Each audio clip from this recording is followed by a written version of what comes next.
Good evening and welcome to the Grey Area on WCNN. I'm Billy Pillows. And I'm James Child. On tonight's show we tackle topics ranging from immigration rights, vaccinations, the World Wide Web, to the latest from the modern music world, all the way to cancel culture sweeping the entertainment industry. However, our guest is here today in the name of science, with a warning that the end is Bill nigh. Please welcome Professor Ryan Socks. Oh, good evening. Well, to start off with your obtuse pun, yes, it really could be the end of the world as we know it. And no, before you ask, I don't feel fine about it. The Large Hadron Collider, a particle accelerator, is set to be switched on today for a brief demonstration in a truly historic moment in scientific advancement. But you're here today because, unlike most, you're not particularly celebrating this feat, Professor? No, I really don't think you two or anybody else understands the possible repercussions of this so-called demonstration. This is a very delicate and possibly deadly matter. I'm sure they know what they're doing, Professor. What concerns do you have during this demonstration? Like, what? This should be exciting. Especially for someone in the field like yourself, right?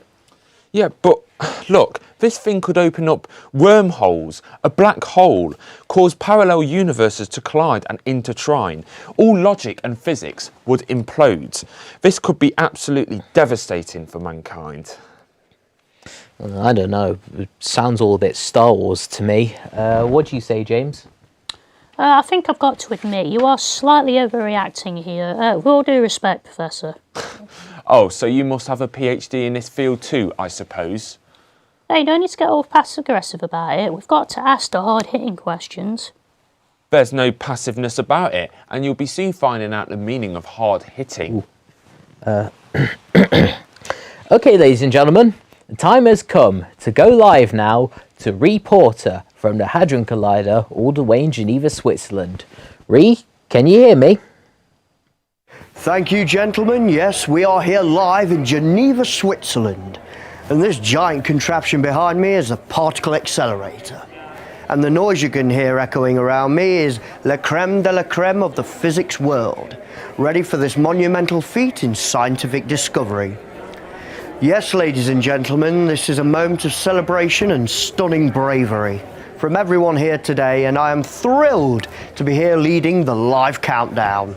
For all the fear-mongering and concern from a minority of certain individuals, just know that we all here receive with nothing but deaf ears and monumental positivity. I heard what your guest has to say, and I must agree with you both, Mr. Pillows and Mr. Childs. One too many sci-fi marathons have been indulged, I think. And we must trust in the knowledge of all those here with me regarding this demonstration. I mean, I can understand a slight caution and risk assessment as in outlook, but to think that that hasn't been done long before this moment by experts in the field is somewhat overkill. Oh, well, here we go, ladies and gentlemen. Oh, here we are. 10, 9, 8, 7, 6, 5, 4, 3, 2, 1.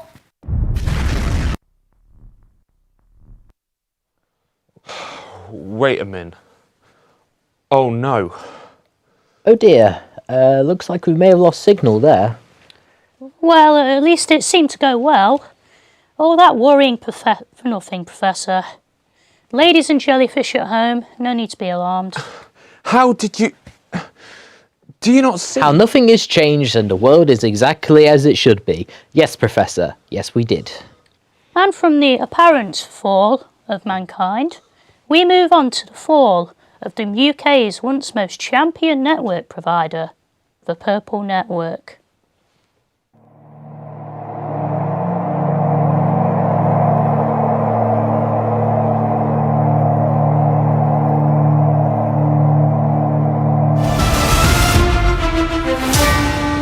Rebecca Porter here. It's Thursday the 23rd of October 2025. I'm in the streets of Nottingham where the government are about to release a statement regarding the discovery of the 5G microchip that was found in the COVID vaccine of 2020.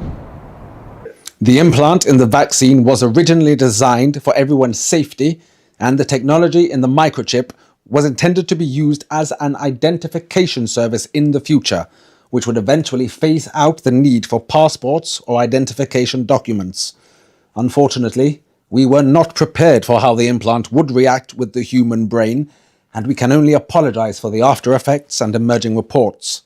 It was never our intention for this to happen, but we need to look into the future together and work as a collective unit to understand these new times for our country. Thank you. So, if you'd like to introduce yourself and your position at the company, whenever you're ready. My name is Barney Pez-Hugo. I am, or should I say was, the CEO of the Purple Network. We were the largest network provider in the UK since the early 2000s. Our focus was to be at the forefront of the technological and mobile networking world. But our business took a huge hit due to the microchips found in the vaccines. You know, people all of a sudden were connecting to their own networks. And the technology in the chip, somehow fused with our brains, created this visual display right in front of our very eyes. I mean, nobody can explain any of this. I don't even know how it's possible. Like, for instance, right now, I'm talking to you, but I'm currently searching to find out when the next season of Traitors comes out. It's absolutely crazy. Members of the public began reporting symptoms in early 2021, including temporary loss of vision, ringing in the ears, and headaches. With GPs struggling to determine the cause of these symptoms, people were left with little to no answers, and most sent away with simple pain medication. The symptoms subsided after a matter of weeks. This is what we now know as the fusing stage. Once the chip's technology had integrated with the human brain, the symptoms cleared up and people were experiencing the visual display within their eyes and connecting to their own personally identified networks. So essentially, from then on, everyone became their own Wi-Fi hotspot. It didn't take long, of course, until it blew up on TikTok, and inevitably the masses soon followed. And with that, our call centre agents received cancellations from our customers on their mobile networking tariffs. It all happened quicker than we could have ever imagined. Our hands were tied and there was nothing we could do to save the business from that point. The Purple Network made the decision to shut down its major centre of operations on the 28th of January 2026, which caused a loss of an estimated 80,000 jobs in England alone. You know, it's impossible to even try and profit from this situation. I mean, nobody has control over this technology. It's not even like we could, I don't know, adapt the business to some kind of subscription-based model, because nobody knows how this technology even works. I mean, everyone now has to find a new job, which I partly feel guilty for, but realistically, it's completely out of my hands. And it was then I knew that in that situation, I was rendered completely and utterly helpless. Reports of a further 3 mobile network companies are expected to go into administration this year, with the estimation of effects on families across the nation still unknown. But who's to say this is the new normal? If the chip continues to advance and grow, what could be next? Fascinating story there.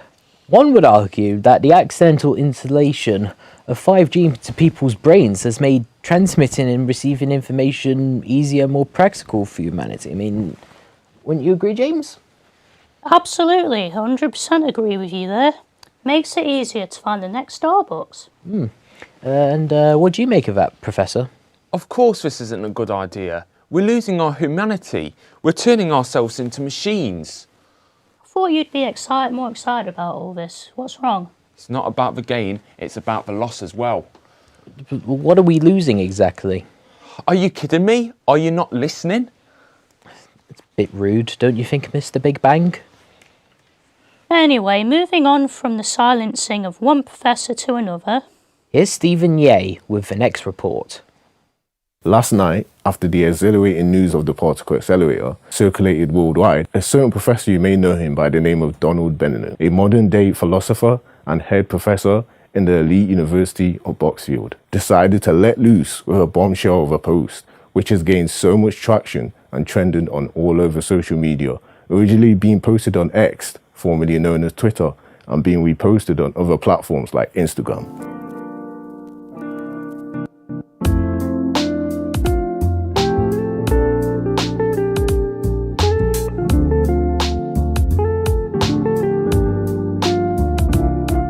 particle accelerator should be center news, overshadowing anything else that could have happened yesterday. So you may ask the question, what did the professor say to cause so much mayhem all over social media yesterday? His report says, we used to see danger as something that must be avoided, if not conquered. That's how we've been able to evolve over generations. But today it is celebrated and adored, branded as the norm, as we see the masses pathetically advocating to turn on this so-called particle accelerator. As you can see, very direct and negative towards the particle accelerator, as you have so many people replying to his post standing against what he said. Hannah Cook, a well-known environmentalist, took to the stage to address Professor Donald's post by saying, we have something so fun turning on that could advance the way we look at the world, the environment and science as we know it. And we have people like this wanting to still limit our understanding of the universe. As you can see here from the tone of Hannah's words, Hannah may not even be angry. She just seems very disappointed that the professor could think like this. Some people have also gone online to question the legitimacy of this whole drama from the professor's tweet. Alec Gray, well known for conspiracy reporting online, touched on this by saying on social media, is anyone else finding it weird that one tweet can cause almost all of social media to go into Armageddon? If you ask me, I think the true person or people behind this are just laughing while sipping on tea watching this unfold behind the screen. Hashtag the dead internet theory.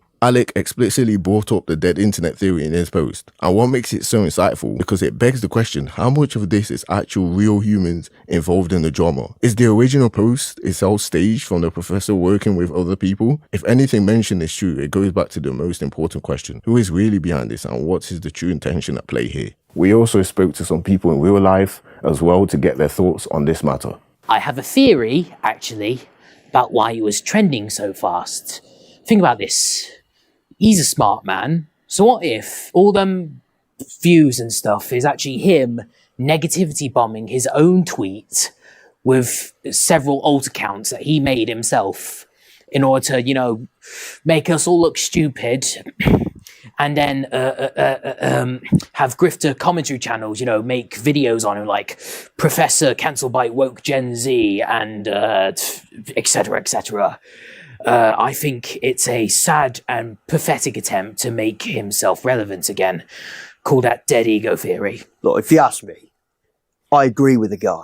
Like, why, if something ain't broke, don't try and fix it. Why are we always trying to go full on science, just pushing the boundaries over and over again? Everybody I've spoke to down my local, Boozer, right? They agree with me. You know, we're all on board with him.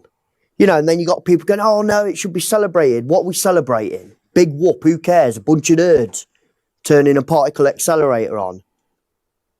Rubbish. Let us know what you think about this whole situation. Make sure to get involved with us by sharing your opinions and thoughts using the hashtag the grey area on Twitter, Instagram and all other social media platforms. That was really interesting.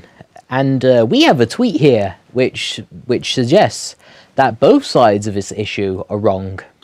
It reads, both sides are wrong. Those cancelling Donald Bellingale for speaking the obvious truth are wrong, and those saying that this is the dead internet theory when it's clearly Twitter drama that's gotten out of hand are also wrong. To be honest, I'm on Bellingale with this one. It's the obvious truth. Those who can't see it are either lying or just brain dead. I couldn't agree with you more. I think that it's all just corporate drones collecting our information and learning our lifestyle so they can overthrow us eventually. I see where you're coming from, but I don't think it's as extreme as Donald's statement.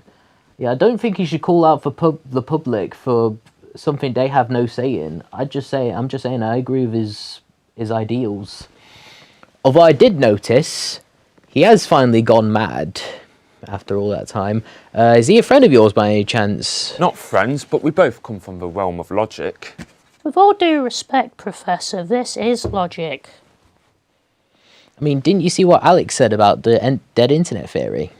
The fact that he was reminded about the dead internet theory speaks volumes, doesn't it, Billy? I mean, maybe he doesn't even believe what he's saying. This could be fake for all we know. Money, fame, manipulating the crowd. There could be so many reasons why Donald Bellingale is doing this, but I digress. Well, this is proof that humanity is doomed then. We won't be able to tell the difference between AI and human. Just look at the first report about the implants. Oh, stop it. That's ridiculous. How ironic. How do I know I'm not speaking to AI right now with how everyone's been acting today? And now introducing a more pressing topic that allegedly plagues modern society: equal rights, more specifically, vampire rights. Hear me, fellow vamps. No more shall we suffer from human oppression. Stand with me, fellow vamps, and you will never suffer the tyranny of humans ever again. Good morning. I am your host from WCNN, and do we have an interesting scoop today? Resident vampire Jaro Shearsmith has joined me today to discuss the sensitive topic of vampire sensitivity. Mr. Shearsmith, inspiring protest, may I say.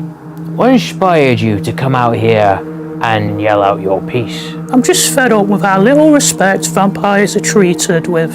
If you humans really valued true democracy, you'd cater to all of us.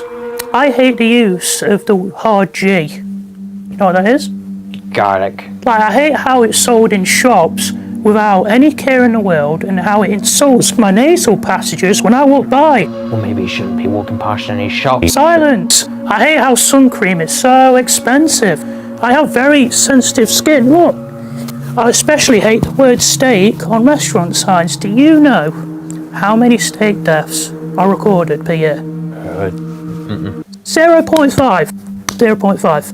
If I'm offended by it, it should be illegal. Mr. Shearsmith, I understand how you feel. I can't imagine how bad it must be for you. On behalf of my own humanity, I apologise. Oh, well, thank you. But we can't just cancel or legalise certain things just because someone, somewhere, somehow, finds it offensive. If we did that, society would just be more constrictive and have less free will, don't you think? Subtitled, we'll lose our human privilege. Human privilege? I'm sorry? Human privilege? See, you humans, all the same. I'm sorry, what do you mean, you humans? And human fragility has entered the chat. Mr. Shearsmith, I do agree with you, of course. I'm just saying, let's not add more oppression by, banning certain words like it's 1984. You ever read that novel? It's a very good novel. There's no books in Transylvanian language. Just English or any other language in the world. See, that is another example of vampiric oppression, right there. Nothing's gonna get through to you, is it? 2 PC, what do you expect? That's it, I quit. I quit. What is this now? Why are we talking about vampires? So, what do you make of that? I think banning the word steak is a bit overkill, but I agree with the garlic statements. It's not like some human allergy. Stuff's lethal to vampires. It's like having a dog, leaving out some chocolate for them, then later wondering why they've been sick everywhere. I mean, not that I'm comparing vampires to dogs by any means. I don't mean to misinterpret that, but we could try distribute garlic in a safer way. Oh, how? Maybe do what some shops do with spray paint nowadays. Keep it in back. If anyone asks for it, you could just give it to them in the bag. No, I see a lot of flaws in that plan, and personally, I believe that we shouldn't change a thing. Like, vampires are awful. Like, why should we implement measures to ensure their safety? It's a bit uncalled for, don't you think? Not all vampires are bad. And that Jaro Shearsmith, he is an absolute hypocrite. He claims that we're racist, but he's twice as prejudiced to us. Like, you can hear the condescending tone in his voice. Thinks he's so much better than us just because he's older and wiser. Why are you both talking about this like it's normal? You're the one who wanted us to take things more seriously, Professor. Don't complain just because we're giving you what you wanted. That's not what I meant. Then what did you mean, Professor? What did you mean when you said take things more seriously? You know what? Why are you even still here? Listen, if you don't have anything interesting or meaningful to say about this conversation, you don't say anything at all, right? moving on to something less political now, because we all clearly need it. James, do you mind introducing this one? Absolutely. And now for some entertainment news. We've got an exclusive sneak peek behind the scenes as the #1 charting band records their latest single. Alright, Robert, these are the lads. This is Manager Mark. Nice to meet you. This is Phil on bass. Nice to meet you. This is Joe on guitar. Sure. And this is Colin on drums. How are we doing? So, gentlemen, do we have an idea where to start? Any riffs going? I got an idea. Okay, so it starts like boom, boom, boom, boom, boom, and that's just about it. Why don't we start with a nice drum beat, set the foundation? That's all very well and good, but where are your drums? Did Mitch not tell you this is a fully digital program, BA? You taking a piss? What's the point in me being here then? Drummer with no drums. Well, I want your creative input before we do the programming. Well, let's just cut that for the moment. Now we've got that sorted, does anyone have any riffs or ideas? Yeah, I got one. This is one I shared earlier. It goes like this.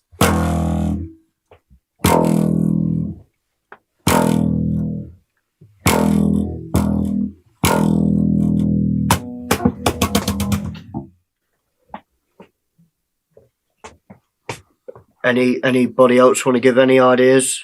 Yeah, I got a few.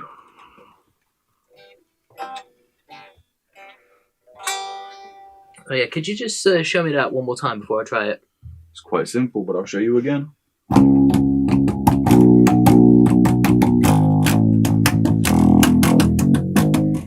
Alright, I think I should try that. Let's get it here.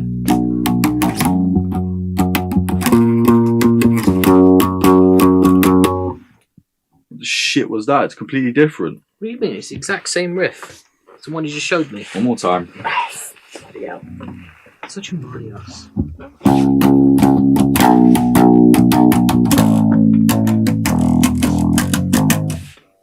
Alright, I got it this time.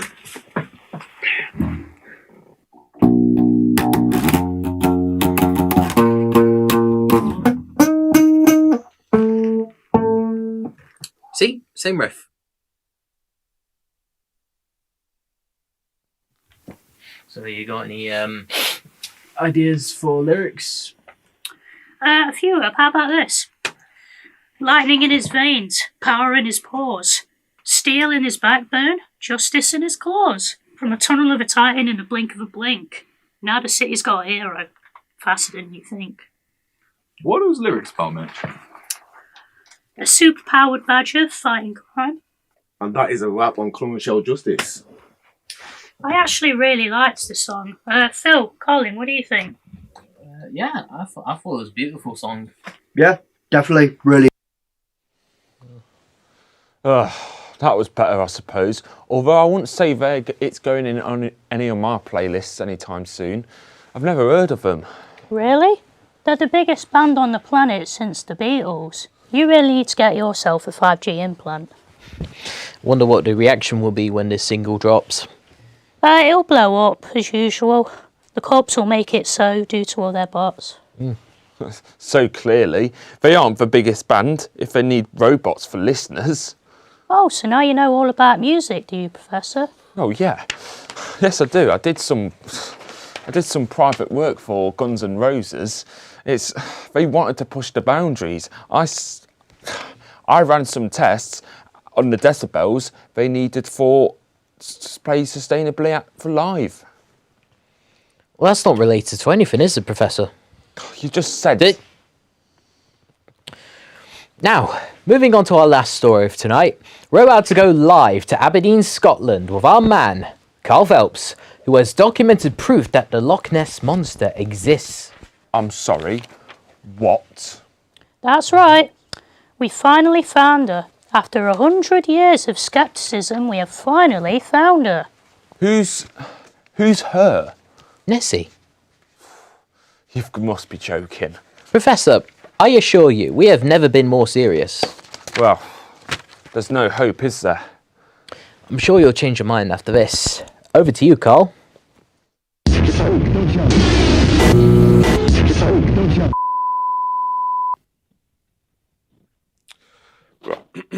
Thanks, guys. Today we bear witness to the answer of a near-century-old mystery, the Loch Ness Monster, arguably the most iconic of its cryptids.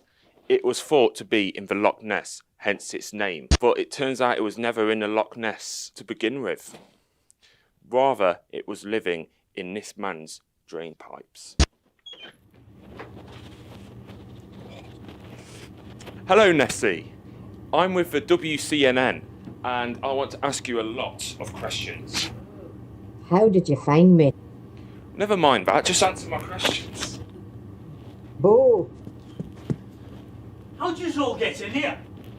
Through the window, of course. I hope you do realise that this is breaking and entering. Grow up. Wait, don't leave me. Tell us, Nessie, were you ever in the Loch Ness to begin with? No. I mean, I did visit it once, back in 1933. Where were you? A pond. So, you were never in a Loch Ness, but your name is Nessie. Listen, I just want to live in peace. I never bothered anybody. Well, tell that to all the locals who thought you were a threat. How do you think they felt when they saw a photo of you? That photo was meant to be a souvenir, but Bo lost the hicking camera. Speaking of Bo, who is he? My personal assistant. Personal assistant? What are you, like a CEO? Wait a minute. I thought you said that photo was taken in 1933. How can Bo be a... That's enough questions, lad. Right, come on. Come on. Off. Name your questions. Go on.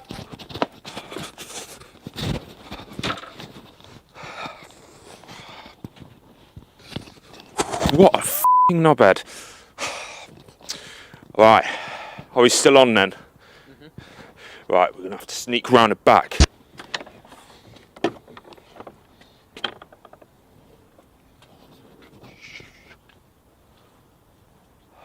f***ing knobhead.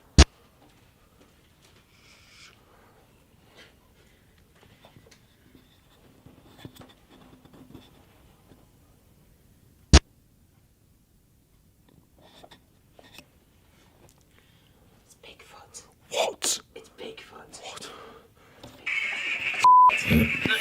What? Get out of here now, please get out of here now. Get out.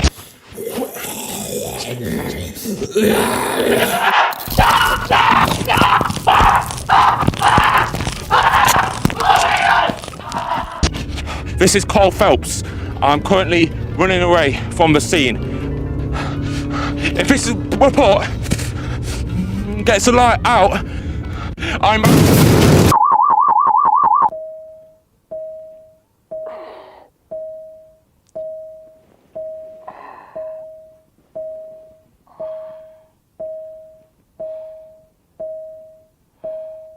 Gotcha.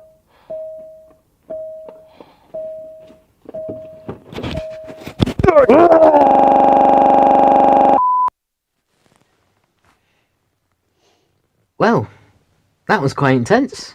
Yeah, I thought Bigfoot was a vegetarian. I sure hope Carl's alright. That Sasquatch has a nasty bite. What's that? Oh yeah, looks like you finally got a signal back from Reporter. Let's go over to him quickly. Welcome back, ladybirds and gentle spam. Still no change to report here, all is well. So in that case, I guess, to all the pineapples watching at home, from all of us here in Les Dennis, Rwanda, Merry Chris Tarrant and a happy Top Gear. Anyway, that just about brings us to the end of tonight's show. Thanks a lot, Professor Ryan Socks, for joining us tonight. I've been Billy Pillows. And I've been James Child. This has been the Grey Area at WCNN. And you guys, the audience, have been amazing. Good night. night.